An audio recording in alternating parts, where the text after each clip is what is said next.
Yaani hapa mwandishi Paulo anamwambia Timotheo, mimi najua imani yako haina unafiki kabisa.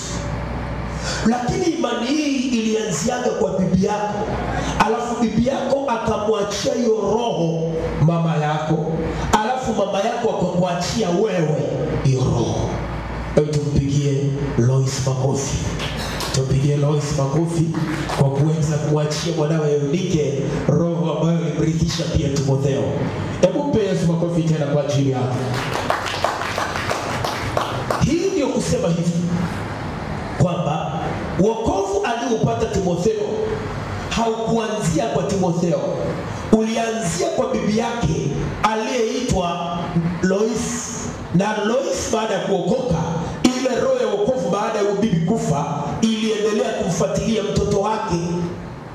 Bwana asifiwe sana. Aliyeitwa Eunike. Eunike baada ya kufa, roho ile ya wokovu iliyoanzia kwa bibi ilimfuatilia tena mtoto anayeitwa Timotheo. Kwa Timotheo naye akaokoka, lakini imani hiyo waliokuwa nayo ilikuwa haina unafiki hata chembe. Bwana asifiwe sana. Bwana asifiwe sana. Kwa hiyo tunakubaliana hii roho ilitembea, ikatoka kwa bibi, ikaja kwa mtoto, alafu ikaja kwa mjukuu.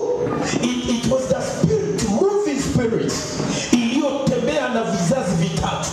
Ilitoka kwenye kizazi cha kwanza, ikafuatilia kizazi cha pili, ikafuatilia kizazi cha tatu.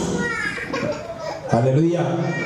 Na kama tungeendelea kuyamulika maisha ya Timotheo, yani kama Biblia ingepata nafasi ya kuendelea kuandikwa, tungekuja kukuta kwamba ilitoka pia kwa Timotheo, ikatembea katika vizazi vilivyofuata. Ni kwa vile Paulo hakuendelea kuandika habari